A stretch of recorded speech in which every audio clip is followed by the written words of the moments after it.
Hey YouTube friends, today I want to do a quick video about gardening zones and frost dates. What are they and how can they help you garden this year?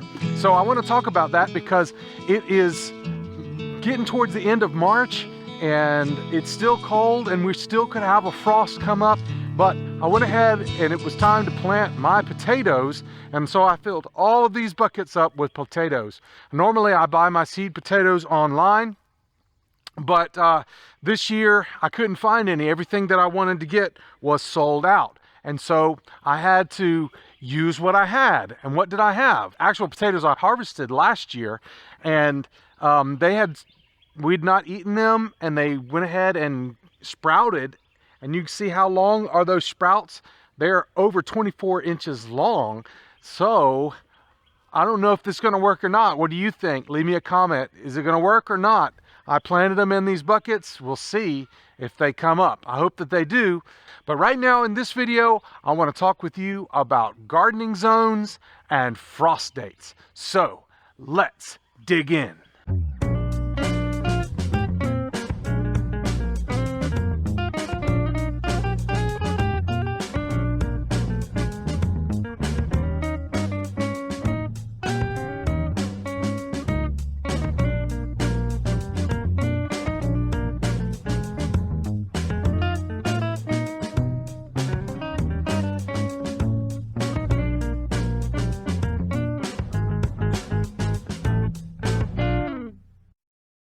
If you want to grow a garden, you need to know when you should plant and what you can plant to be successful.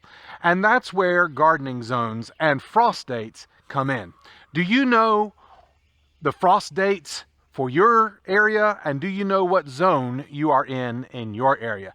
That's what we're going to talk about today in the garden. So let's start with gardening zones.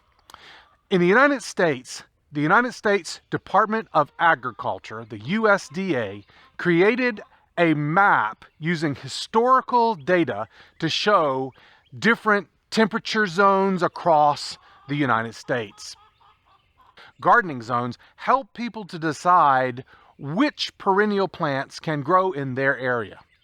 Gardening zones are based on the average annual minimum winter temperature, and they divide them out into 10-degree Fahrenheit zones. There are 13 zones across the United States. And they further divide those zones into subcategories of A and B, with A being 5 degrees cooler than B. Knowing which zone you're in is vital for perennial plants that live year after year. Perennials are plants like blueberry bushes, apple trees, roses that live for multiple years. They may go dormant in the winter, but then they come back every spring. Perennials must be able to survive through the winter, so it's important to know how cold your winters usually are in order to decide if a particular perennial plant can survive the winter temperatures in your area. Now you can find out what zone you're in by looking at this map, or go online to planthardiness.ars.usda.gov/. Unlike perennials, annuals need to be planted every year. Plant and seed companies will use zones to tell when to plant annuals based on the temperature in your area and how quickly it warms up and when it will be warm enough to plant a certain variety. Since annuals aren't expected to live through the winter into multiple years, it's more important to know your first and last frost dates and the length of your growing season. A frost date is the average date of the last light freeze in spring or the first light freeze in fall. A light freeze is 29 to 32 degrees Fahrenheit, and it will kill tender plants like tomatoes, peppers, and squash. A moderate freeze is 25 to 28 degrees Fahrenheit and will kill most vegetation except for semi-hardy plants like beets and cabbage and collards. A severe freeze is below 25 degrees Fahrenheit and will kill all but the hardiest of plants. It got down to below 10 degrees Fahrenheit in my area for 4 days in a row this winter, which is unusual. And it killed everything except for my onions, my garlic, and my strawberries. Now, frost dates are estimates based on what usually happens in your area. They're not 100% accurate because no one but God knows really what the weather's going to be like in your area at any given moment. There's still probably a 30% chance that the frost dates that are listed for your area may be wrong. You may have a late frost in the winter or in the springtime, or you may have an early frost in the fall. Plus, frost dates are based on zip codes and don't consider if your garden is on top of a mountain or at the bottom of a valley. And it doesn't account for the differences in weather, from your garden to your neighbor's garden or someone that lives across town. They may be in the same zone, same zip code, but they may have different weather, slightly different anyway. So you have to take all of that into consideration. But even so, frost dates are great information that every gardener should know. You can find your frost dates online at www.almanac.com/gardening/frost dates. Determine your growing season by counting the number of days between your last frost date and your first frost date. Where I live, my last frost date is April the 9th, and my first frost date is October the 30th. That means I potentially have 203 days in my growing season. So when I choose an annual, like tomatoes or squash, I need to make sure that it can fully develop and be ready to harvest during that 203-day growing window. Most plants take between 60 to 90 days to grow from seeds to maturity, so that gives me plenty of time to grow them. I could even grow 2 or 3 rotations of most plants if I want, and so I use my growing season to make those determinations. But other plants like sweet potatoes or winter squash could take 120 days to mature, and they need warmer temperatures, so you have to be mindful to plant them soon enough that they can mature before the first frost dates of fall set in, but not too soon that the cold weather of early spring hurts them.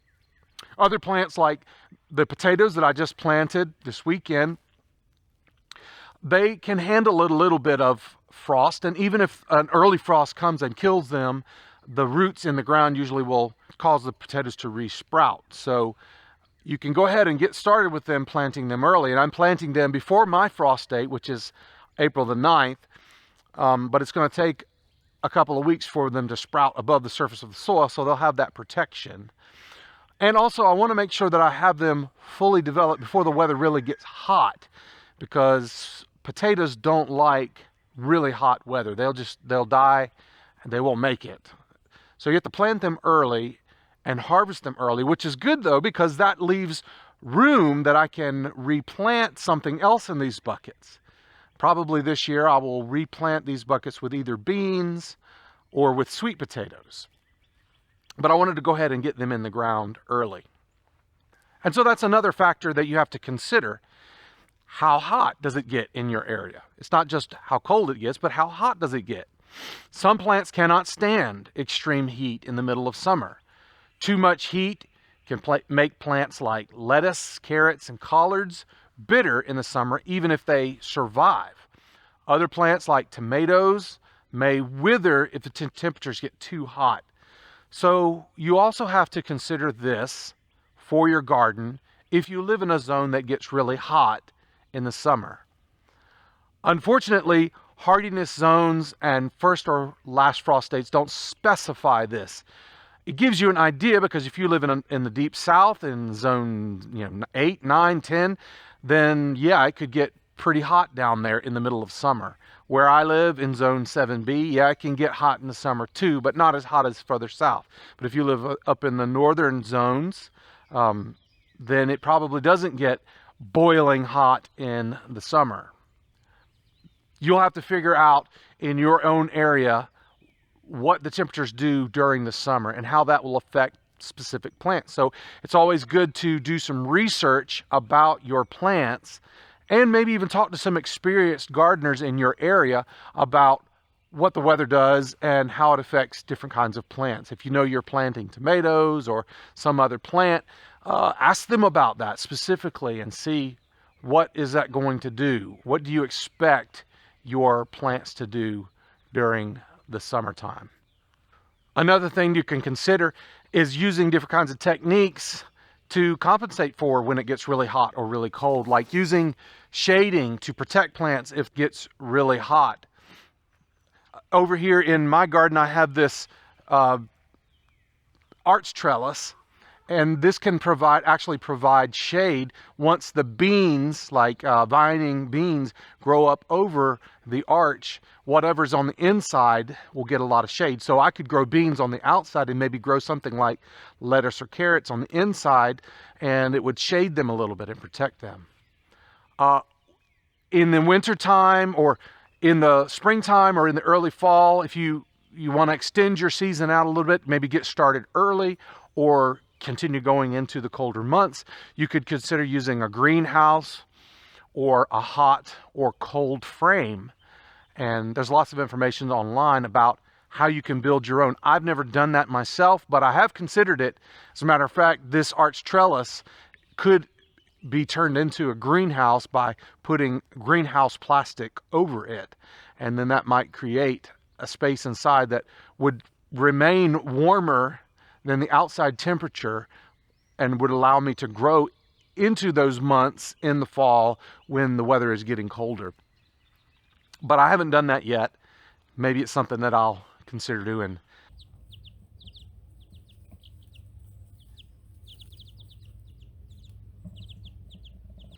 But it's important to know the weather and your season and what the climate is like in your area.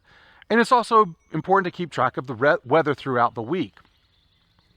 In Luke chapter 12, verse 54 through 56, it says, "Then Jesus turned to the crowd and said, 'When you see clouds beginning to form in the west, you say, here comes a shower. And you are right. When the south wind blows, you say, today will be a scorcher. And it is. You fools, you know how to interpret the weather signs of the earth and the sky, but you don't know how to interpret the present times.'" When I first heard God calling me to be a pastor, way back in 1998, I was struggling.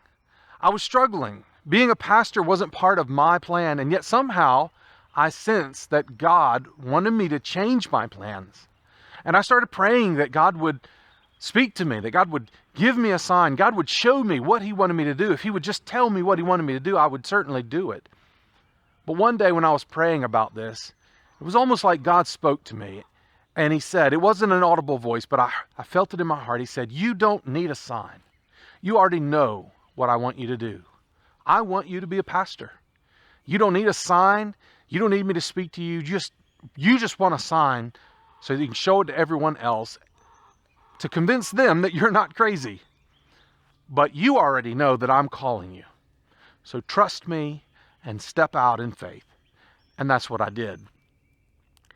I don't know who out there might need to hear this today, but if you are struggling with something, maybe even praying to God for an answer, maybe even asking God for a sign, I want you to ask yourself, do you already know the answer? Are you already knowing what God wants you to do, but you're asking God to give you a sign even though you already know? You may have already seen some signs, but for some reason, you don't want to believe it. And so you keep looking for more signs. You keep asking for more signs. God, just show me what you want me to do and I'll do it. But you already know what He wants you to do. A lot of people in Jesus' day kept asking Jesus for signs to prove that He was the Messiah.